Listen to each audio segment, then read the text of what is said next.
Eran casi las 2 de la madrugada del 14 de febrero de 2026, día de San Valentín en Angelópolis, una de las zonas comerciales más caras y concurridas de la ciudad de Puebla. Los restaurantes estaban llenos, los bares tenían música y cientos de personas celebraban la noche sobre el Boulevard Osayor a unos pasos de la Estrella de Puebla, esa rueda gigante iluminada que se convirtió en símbolo del desarrollo urbano de la capital poblana. Un grupo de jóvenes esperaba afuera de la sala de despecho a que llegara una camioneta que los llevaría a casa.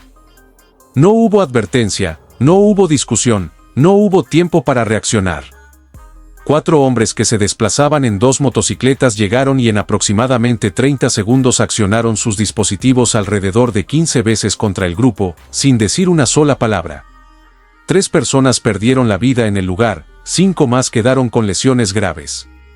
Puebla, una ciudad que sus gobernantes venden al mundo como un destino seguro, moderno y próspero, amaneció ese 15 de febrero con una tragedia en una de sus calles más vigiladas, en uno de sus rincones más iluminados, a metros de uno de sus monumentos más fotografiados.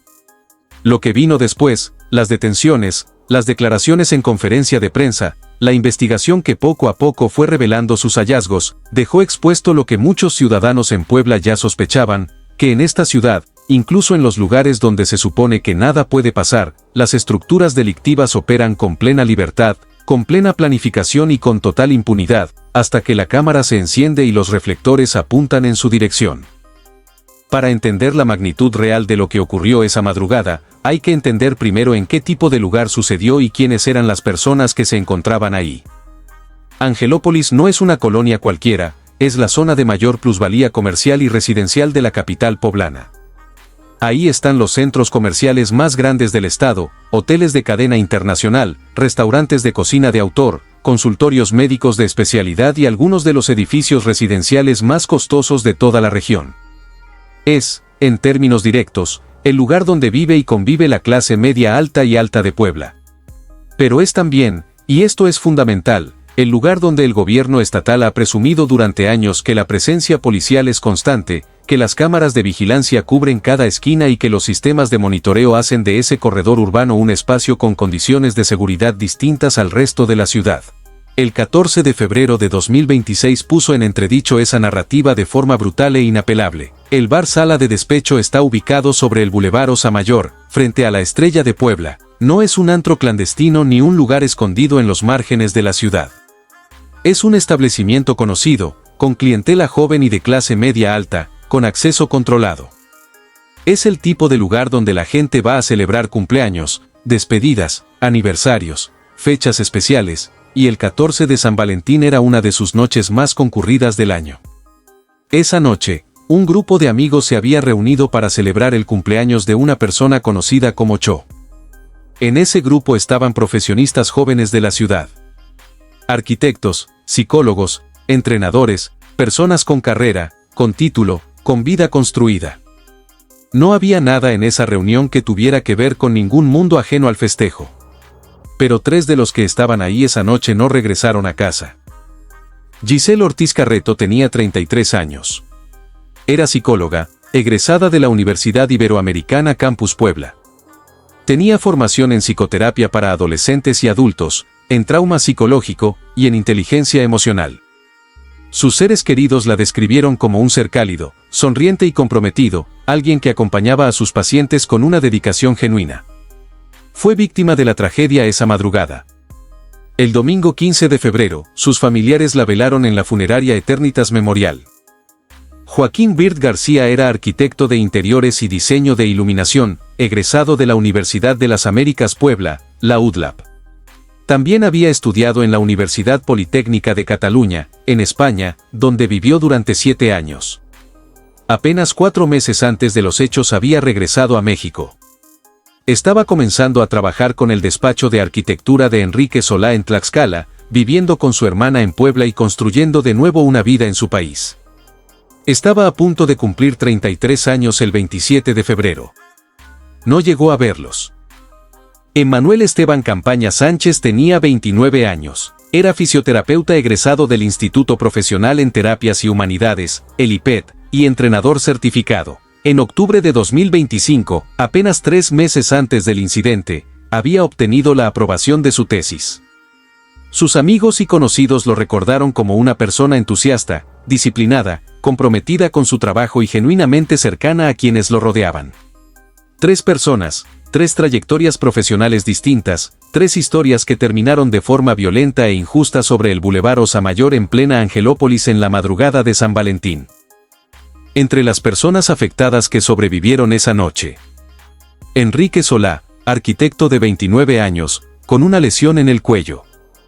Jennifer, de 28 años, también con lesiones en el cuello. Diego Cobian, de apenas 18 años, con lesión en la pierna. José Luis, de 56 años, con impactos en tórax y brazo derecho. Y Jaime Gustavo, de 55 años, con lesión en el tórax. 5 personas que sobrevivieron físicamente esa noche, pero cuyas vidas quedaron marcadas de formas que ninguna estadística puede registrar con precisión. Lo que ocurrió en los minutos previos al incidente es tan revelador como el incidente mismo, porque habla con precisión de la forma en que operan las estructuras delictivas cuando deciden actuar contra alguien con recursos suficientes para planear una operación de este nivel. Pasada la medianoche del 13 al 14 de febrero de 2026, el grupo de amigos comenzó a salir del bar Sala de Despecho. El festejo de cumpleaños estaba terminando. Llegó una camioneta Mercedes-Benz blanca con placas de Puebla, Daxen 992, que pertenecía al padre de uno de los amigos y que vendría a dar un aventón al grupo para que se fueran a casa. Era, en esencia, el final de una noche normal. El tipo de momento en que la guardia baja completamente de forma natural. Estás afuera en la calle más iluminada de la zona más segura de la ciudad, esperando subirse al coche que te llevará a casa. No hay ninguna señal de alerta, no hay nada que sugiera peligro. Entonces llegaron las motos. Según los reportes oficiales y las crónicas periodísticas del hecho, alrededor de la 1:52 horas, 4 hombres que se desplazaban en 2 motocicletas se plantaron frente al bar y accionaron sus dispositivos directamente contra el grupo y contra la camioneta. En aproximadamente 30 segundos se registraron alrededor de 15 impactos. No hubo intercambio de palabras, no hubo advertencia, no hubo ningún grito ni exigencia. La acción fue fría, rápida y calculada, la de quienes cumplen un encargo profesional y saben exactamente para qué están ahí. Los impactos alcanzaron directamente la camioneta Mercedes-Benz y a las personas que estaban a su alrededor. 3 personas perdieron la vida en el lugar: Giselle Ortiz Carreto, Joaquín Wirt García y Emanuel Esteban Campaña Sánchez. Las otras 5 personas que resultaron afectadas fueron trasladadas de urgencia a hospitales de la zona. El 911 comenzó a recibir llamadas de auxilio a partir de las 2:30 horas de la mañana. Testigos presenciales que se encontraban en la zona del Boulevard Osa Mayor señalaron que la acción fue completamente directa y sin mediar una sola palabra. La zona estaba llena de gente celebrando San Valentín. La magnitud y la velocidad del incidente generaron un pánico que se extendió de inmediato por toda la zona comercial. En cuestión de 30 segundos, uno de los lugares más concurridos y más vigilados de Puebla se había convertido en escena de una triple tragedia. Lo que vino después confirmaría lo que las autoridades tardaron horas en admitir de forma directa. Ese incidente no fue espontáneo. No fue el resultado de ninguna disputa que escaló. Fue una acción planeada con anticipación, organizada con recursos y ejecutada con una precisión que solo se logra cuando hay estructura, coordinación y tiempo de preparación detrás. Las investigaciones de las primeras horas y los hallazgos de los días siguientes revelaron una cadena de evidencias que colocaron este caso en una categoría completamente distinta a la de un hecho de oportunidad. Lo que encontraron las autoridades apunta a una operación con un nivel de organización que debería generar una alarma mucho mayor que la producida en la agenda pública. El primer hallazgo crítico lo confirmaría la Secretaría de Seguridad Pública del Estado. Los involucrados habían rentado una vivienda en la colonia San Miguel La Rosa, a unos pasos del bar Sala de Despecho, durante aproximadamente 20 días antes de los hechos. La consiguieron a través de la aplicación Airbnb, desde donde monitoreaban los movimientos del lugar, la dinámica del bar, los horarios de los clientes, los accesos y las rutas disponibles en la zona. Era una vigilancia sostenida, metódica y absolutamente profesional. La vivienda contaba incluso con sistema de videovigilancia propio, que los involucrados utilizaron como herramienta de monitoreo. El equipo pericial de la Fiscalía General del Estado de Puebla procesó la escena en 3 puntos distintos desde donde se habrían efectuado los impactos. Esto confirmó que la acción fue diseñada como una emboscada coordinada desde múltiples ángulos. No fue una sola línea de fuego. Fueron varios individuos en posiciones distintas, actuando al mismo tiempo, eliminando las posibles vías de reacción o escape de las víctimas. Eso no se improvisa, eso se planifica. 2 motocicletas fueron aseguradas en distintos puntos de la ciudad como parte del operativo posterior al incidente. Eran los vehículos utilizados por los 4 individuos, tanto para el desplazamiento durante la acción como para la huida inmediata. 2 de los detenidos en su intento de escapar deshicieron de sus objetos en el río Atoyac y huyeron a través del sistema de coladeras, lo que revela el nivel de desesperación una vez que el operativo policial los alcanzó. Las cámaras de videovigilancia de Angelópolis registraron el movimiento de los involucrados y permitieron trazar su ruta de escape hacia la barranca del río Atoyac. Los primeros 2 sujetos en ser capturados fueron sorprendidos por patrullas que circulaban en la zona, lo que desató una persecución que culminó en las inmediaciones del Boulevard Atlixco. Ya detenidos, describieron con detalle cómo habían planeado y ejecutado la operación. Los 4 detenidos, identificados como Gabri, Héctor, Hugo, Edwin y Brian, este último menor de edad, fueron capturados en menos de hora y media desde el momento de los hechos. La organización detrás de la operación no tardó en ser identificada. El 17 de febrero de 2026, la titular de la Fiscalía General del Estado de Puebla, Idamis Pastor Betancourt, confirmó públicamente que la acción fue perpetrada por La Barredora, un grupo delictivo vinculado a una estructura criminal de alcance nacional conocida como el CJNG. Era, por tanto, una operación de alto nivel llevada a cabo en el corazón de Angelópolis. Sobre quién era el objetivo, mientras los primeros reportes mencionaron al arquitecto Enrique Solá como el blanco, fuentes de seguridad y diversas investigaciones periodísticas apuntaron de forma más consistente a que el objetivo directo era Joaquín García. Según esas fuentes, el móvil habría sido el cobro de una deuda millonaria vinculada a presuntas actividades en centros nocturnos de Puebla Cholula. Sin embargo, la madre de Joaquín, Susana García, rechazó ese señalamiento en entrevista con medios de comunicación. Ella cree que pudo haber sido una confusión por parte de los involucrados, motivada por la camioneta que fue a recogerlos esa noche. La Fiscalía no ha confirmado oficialmente el móvil. La investigación continúa abierta. Desde el punto de vista estrictamente operativo, la respuesta posterior al incidente fue rápida, hay que reconocerlo. En menos de hora y media desde los primeros hechos, 4 sospechosos estaban detenidos. El operativo incluyó helicópteros, drones con tecnología térmica, cámaras de videovigilancia en tiempo real y coordinación entre la Secretaría de Seguridad Ciudadana, la SSP estatal y elementos de la Secretaría de la Defensa Nacional. Que los involucrados terminaran escondiéndose en una barranca y deshaciendo de sus objetos en un río sugiere que no anticipaban una respuesta tan veloz. El titular de la SSP de Puebla, Francisco Sánchez González, ofreció conferencia de prensa en las horas siguientes y fue directo. Este hecho fue preparado. Fue planeado. Es muy difícil prevenir este tipo de actividades. De acuerdo a la información que tenemos, los involucrados llevaban tiempo planeando esta operación. Tenían un lugar donde estaban viviendo a 2 cuadras de donde se suscitaron los hechos. Contaban con vigilancia. Esa declaración merece ser leída con mucho cuidado. El propio secretario de Seguridad de Puebla admitió públicamente que un grupo de individuos vinculados a una estructura criminal estuvo operando durante semanas en la zona con mayor infraestructura de vigilancia de la capital, a unos pasos del objetivo, sin que ningún sistema los detectara. Rentaron una vivienda a través de Airbnb, hicieron trabajo de campo durante días y nadie en el aparato de seguridad del Estado lo vio venir. La respuesta después del incidente fue eficaz. La prevención fue, en los hechos, completamente inexistente. Fue el gobernador del estado, Alejandro Armenta, quien generó la reacción más fuerte entre la ciudadanía. En un encuentro con medios de comunicación realizado días después de los hechos, el mandatario afirmó que era necesario que los padres de familia vigilaran la conducta y el entorno de sus hijos para evitar que grupos delictivos los captaran. Añadió que el crimen no distingue clases sociales y reiteró que no habría impunidad. La declaración cayó como una piedra. Familiares de las víctimas rechazaron esas palabras con indignación completamente justificada. No eran jóvenes en situación de vulnerabilidad social. Una era psicóloga con 2 diplomados. Otro era arquitecto con estudios en Europa. El tercero era fisioterapeuta titulado.